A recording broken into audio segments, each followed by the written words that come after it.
오늘은 베드로전서 3장 8절로 17절을 통해서 구원받은 자의 삶 하는 제목으로 함께 깊은 은혜의 시간을 갖고자 합니다. 자, 성도는 구원받은 자답게 살아야 합니다. 그래서 성도는 구별되어 하나님께 드려진 백성이다, 이런 의미를 갖고 있죠. 언행 심세가 세상 이방인들과 무언가 달라도 달라야 됩니다. 그런데 세상 사람과 똑같이 산다면 그것은 구원받은 자라고 말하기가 어렵겠죠. 그래서 사도 베드로는 구원받은 자의 삶에 대해서 오늘 본문을 통해서 은혜의 교훈을 주고 있습니다. 특별히 베드로전서 2장 9절 말씀에 보면 성도는 택하신 족속이요 왕같은 제사장이요 거룩한 나라요 그의 소유된 백성이라, 이렇게 말씀하고 있습니다. 그러므로 성도는 구원받은 자로서 마땅히 살아야 할 삶이 분명히 있습니다. 오늘 본문을 통해서 성도의 삶을 깊이 깨닫고 성도들에게 주시는 복된 삶을 살기로 결단하는 축복의 시간 되기를 축복합니다. 자, 그러면 첫 번째, 구원받은 자의 삶은 마음을 같이하여 살아가는 것이라는 것입니다. 자, 오늘 본문 8절에 보면 마지막으로 말하노니 너희가 다 마음을 같이하여 동정하며 형제를 사랑하며 불쌍히 여기며 겸손하며, 이렇게 말하고 있습니다. 자, 마음을 같이하여 체휼하며 살아야 한다, 이렇게 말하고 있습니다. 여러분, 체휼이라는 말의 헬라어 단어를 보면 심파테스라고 하는 단어가 있는데 그 단어의 의미는 동정 혹은 연민, 이런 뜻을 가지고 있습니다. 다시 말하면 그리스도인들은 남을 불쌍히 여기고 동정하며 다른 사람의 고난에도 동참하는 삶을 살아야 한다는 말씀입니다. 그래서 마음을 같이 하고 산다는 거, 우리의 삶 속에 너무 중요하지요. 사도행전 4장 32절에 보면 초대교회 성도들은 한 마음과 한 뜻이 되어서 서로 물건을 통용하고 살았다라고 말씀합니다. 로마서 12장 16절 보면 마음을 같이 하려면 낮은 곳에 마음을 두고 살아야 한다고 말하고 있습니다. 로마서 15장 5절에 보면 하나님은 성도가 주님을 본받아서 서로 뜻을 같이 하게 해 주신다는 것입니다. 고린도전서 1장 10절을 보면 같은 마음과 같은 말과 같은 뜻으로 온전히 합하여야 한다고 말하고 있습니다. 사도행전 1장 14절 보면 초대교회 때의 오순절의 역사는 어떻게 일어났습니까? 마음을 같이하여 저녁 기도에 힘썼느니라, 그럴 때 일어났어요. 그랬더니 사도행전 2장 1절로 4절에 불이와 같이 갈라지는 성령이 막 임하기 시작한 거예요. 그래서 사도행전 2장 47절에 보면 친송을 받고 구원받는 자들이 날마다 더해 가더라. 많은 사람들이 하나님 앞에 인정받고 많은 사람들 앞에 친송을 받는 변화의 성도가 되었다고 하는 것입니다. 고린도전서 12장 26절 보면 한 지체가 고통을 받으면 모든 지체도 고통을 받게 된다는 말씀을 합니다. 만일 한 지체가 고통을 받으면 모든 지체가 함께 고통을 받고 한 지체가 영광을 얻으면 모든 지체가 함께 즐거워하느니라. 주님이 주시는 지혜는요, 거짓이 없고 관용하고 화평하고 긍휼이 가득한 것이라고 야고보서 3장 17절에 말씀하고 계십니다. 그리고 긍휼을 행하지 않으면 긍휼의 은총이 없어요. 야고보서 2장 13절을 보면 긍휼을 행하지 아니하는 자에게는 긍휼 없는 심판이 있으리라. 긍휼은 심판을 이기고 자랑하느니라. 많은 사람들을 불쌍히 여길 줄 알고 많은 사람에게 용기와 힘을 주는 사람이 되어야 하는 것입니다. 예수님은 우리의 연약함을 다 아셔서 우리에게 긍휼을 베풀어 주신 주님이 아니십니까? 베드로전서 1장 22절 보면 너희가 진리를 순종함으로 너희의 영혼을 깨끗하게 하여 거짓이 없이 형제를 사랑하기에 이르렀으니 마음으로 뜨겁게 서로 사랑하라, 이렇게 말하고 있습니다. 형제 사랑도 내가 먼저 해야 돼요. 내가 먼저. 로마서 12장 10절을 보시면요, 같이 봅니다. 형제를 사랑하여 서로 우애하고 존경하기를 서로 먼저 하며. 네가 나를 사랑하고 네가 나를 손 내밀면 내가 너를 손 내밀어주고 사랑할게. 이건 잘못된 거예요. 내가 먼저 손 내밀고 내가 먼저 품어주고 내가 먼저 용서하고 내가 먼저 관용하고 내가 먼저 베풀 줄 아는 그런 성도가 되어야 합니다. 그리고 히브리서 13장 1절에 봐도 형제 사랑하기를 계속하고 그랬어요. 오늘만 하는 게 아니에요. 기분 따라 하는 게 아니에요. 계속해서 하라고 그랬어요. 요한일서 3장 14절에 보면 우리는 형제를 사랑함으로써 사망에서 옮겨 생명으로 들어간 줄을 알거니와 사랑하지 아니하는 자는 사망에 머물러 있느니라, 이렇게 말하고 있습니다. 해석을 안 해도 여러분 다 말씀이 와 닿을 줄로 믿습니다.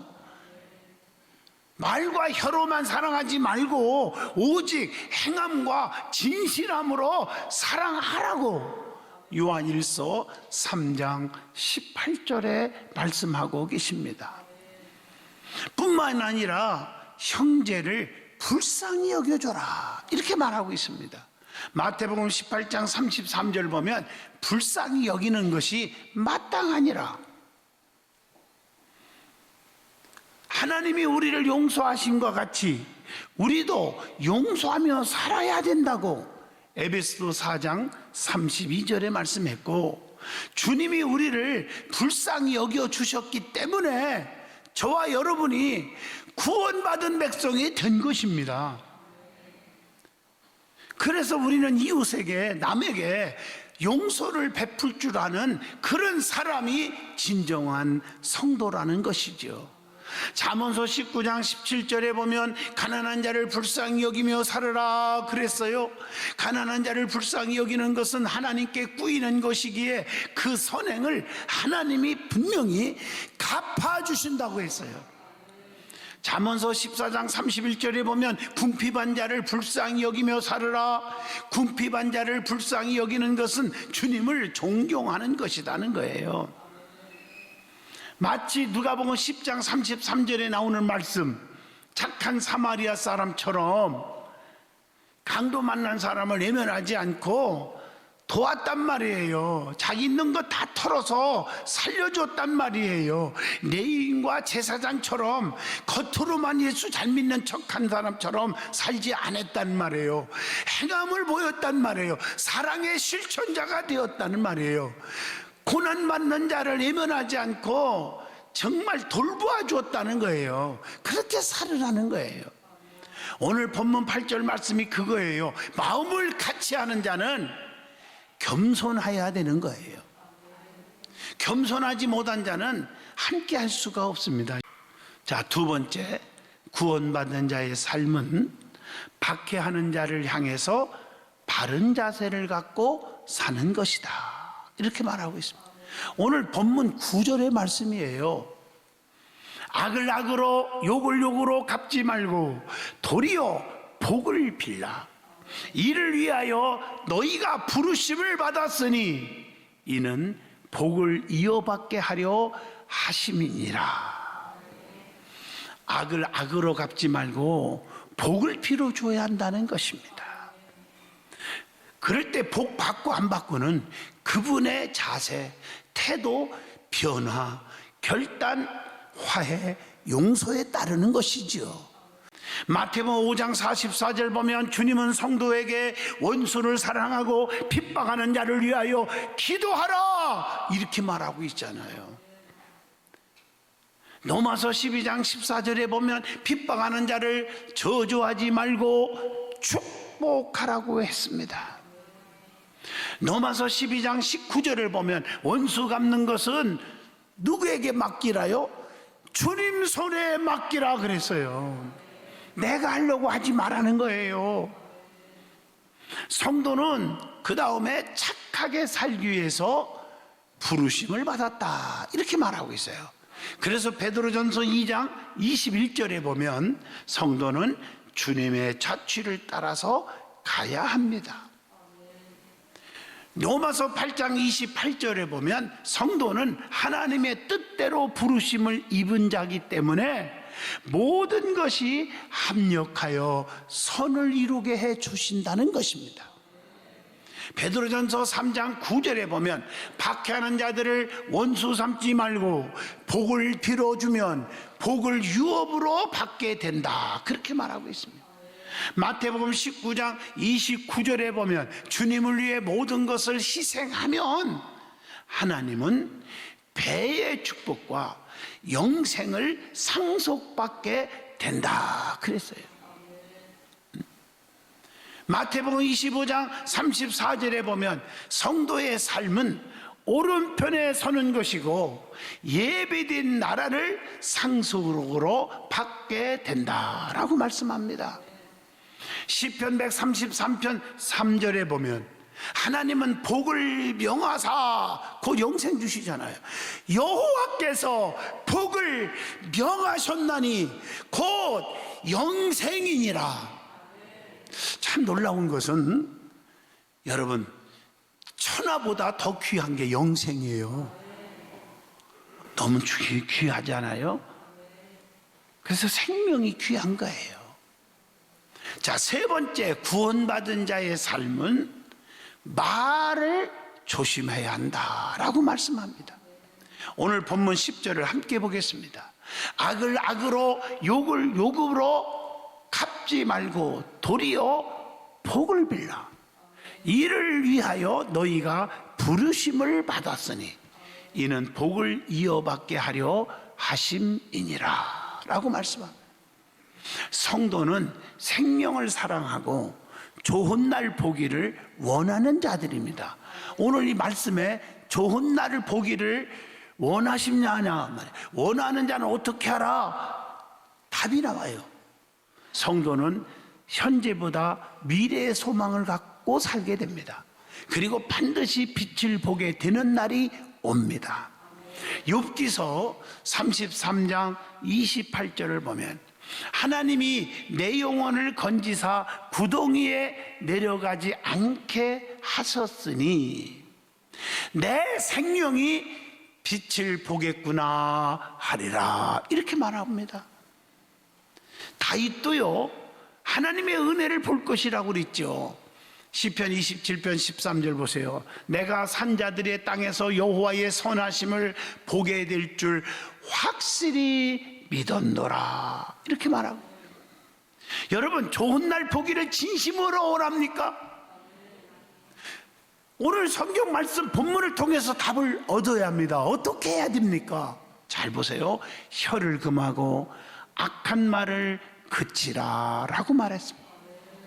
그래서 야고보서 1장 26절에 혀에다가 재간을 먹이지 않으면 경건도 헛것이라고 했어요. 야고보서 3장 3절에 보면 말을 순종케 하기 위해서 입에다가 재간을 먹이라는 거예요. 야고보서 3장 10절에 보면 한 입으로 찬송이 나오고 저주가 나오는 것은 하나님 앞에 마땅하지 아니하다라고 말합니다. 베드로전서 2장 9절에 보면 입술로 괴유를 말하지 말아야 한다. 모든 괴유를 버리라 하고 말씀합니다. 네 번째 구원받은 자의 삶은 악을 떠나 선을 행하고 화평을 구하고 살아가는 것입니다.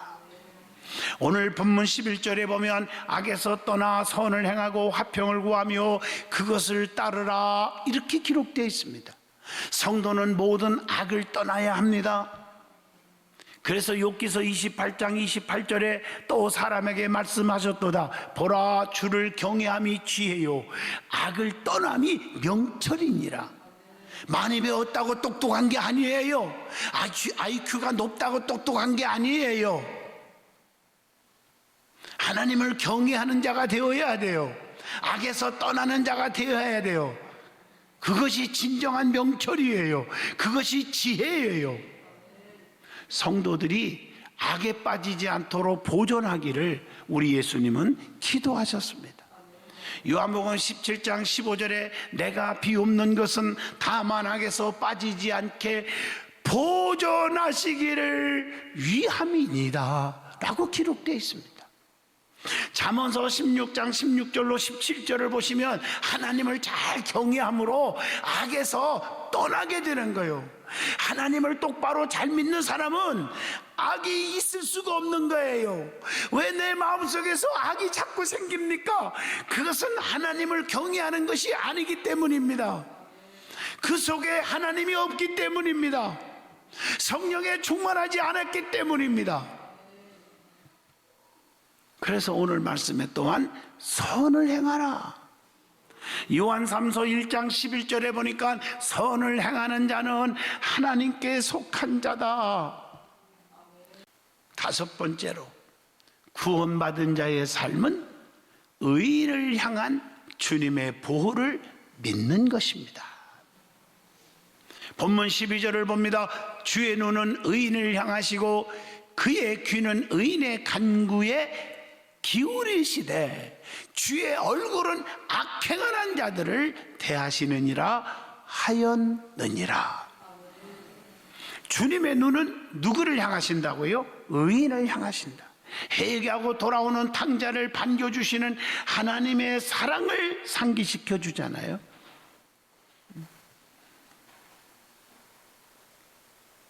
요한일서에 보면 하나님과 교제에서 얻게 되는 10가지 유익이 있더라고요. 요한일서에 읽어보니까 요한일서 2장 5절 하나님의 사랑을 본받게 된다. 요한일서 1장 7절 죄악에서 깨끗하게 된다. 요한일서 2장 21절 하나님께 대해 점차 더 알게 된다. 요한일서 2장 26절 세상 유혹에 절대로 넘어지지 않게 된다. 요한일서 3장 11절 형제된 자를 사랑하게 된다. 요한일서 3장 16절 하나님의 사랑을 이해하게 된다. 요한일서 3장 22절 기도의 응답이 확실히 생긴다. 기도하고 나서 응답이 확신이 없으니까 불안하고 초조하고 떠는 거예요. 기도했으면 하나님 응답 주세요. 때가 되면 이루리라. 요한일서 4장 17절 심판날에 담대하게 돼요. 뭐가 두려워요? 뭐 코로나가 두렵습니까? 바이러스가 두렵습니까? 전쟁이 두렵습니까? 요한일서 4장 19절 하나님을 뜨겁게 사랑하게 되고요. 요한일서 5장 13절 구원받은 자로서 구원받음에 확신이 생겨요. 그러니까 죽음이 두렵지 않는 거죠. 나 오늘 죽어도 천국 가. 나 구원받은 자녀야. 이런 확신이 있어야 두려움이 초조함이 공포가 없는 거 아니겠습니까?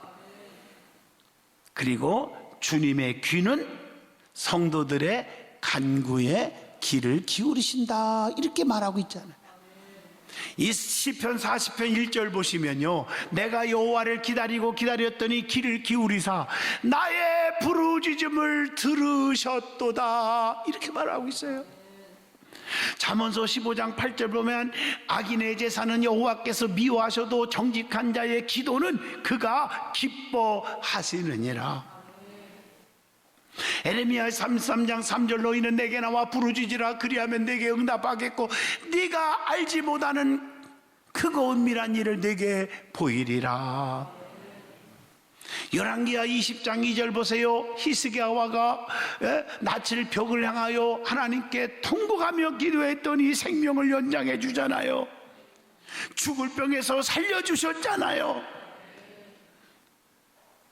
누가복음에 보면 나인성 과부 7장 11절로 17절 아들이 죽어서 통곡하고 있을 때 주님이 그 기도를 들으시고 청년아 일어나와라 살려주셨잖아요. 그리고 주님의 낯은 악행하는 자들을 향하신다.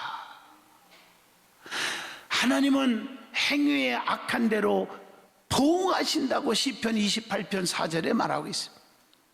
시편 28편 4절에 그렇기 때문에 조심하라는 거예요. 심판하기 위해서 하나님이 쳐다본대요, 악행하는 자에게. 욥기서 15장 21절입니다. 요나서 1장 10절에 보면 하나님의 낯을 피할 수가 없잖아요. 요나가 도망간다고 가만히 있었나요, 하나님이? 그래서 시편 138편 6절에 하나님을 속일 수가 없잖아요. 멀리서도 교만한 자를 다 아신다고 했잖아요.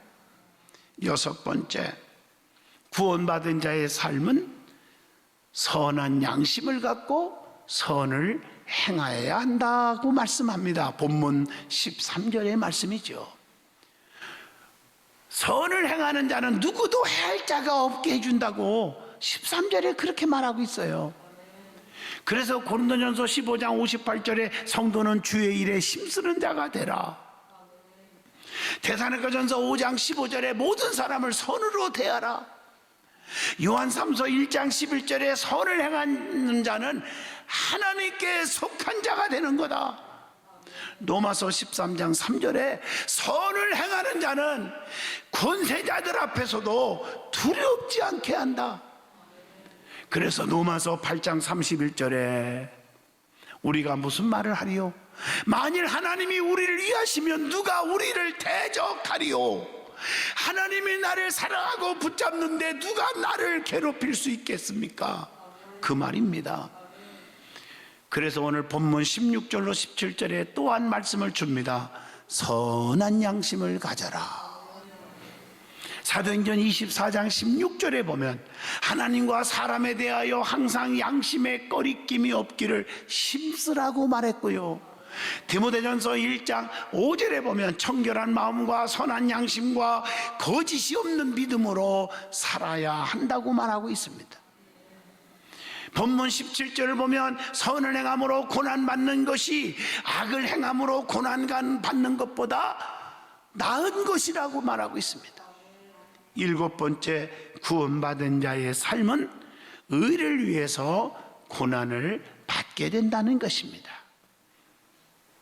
그래서 빌립보 1장 21절 보면 내가 사는 것이 그리스도이니 죽는 것도 유익함이라 이렇게 말하고 있어요. 그래서 주를 위해서 고난받는 거 두려워하지 마세요. 마태복음 5장 12절에 기뻐하고 즐거워하라. 핍박이 올 때 더 즐거워하세요. 하늘에서 너희의 상이 크민이라 이렇게 말했죠. 야고보서 1장 12절에 보면 시험을 참는 자는 복이 있나니 약속하신 생명의 멸류관을 얻을 것이기 때문이다 이렇게 말하고 있습니다. 8번째 마지막입니다.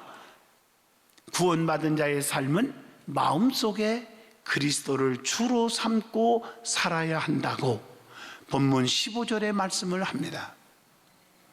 그래서 그리스도를 주로 받은 자는 주 안에서 행하라고 골로새서 2장 6절에 주고 있습니다. 요한복음 15장 5절에 보면 주님을 떠나서는 아무것도 할 수 없느니라라고 말씀합니다. 영생을 얻은 자는 구원받은 자답게 살으라고 했어요. 구원받은 자의 삶은 오늘 말씀대로 8가지를 권면했으니 그 말씀을 가슴에 새기시고 날마다 하나님 자녀답게 하나님 백성답게 구원받은 자답게 살아가는 저와 여러분이 되기를 소망합니다.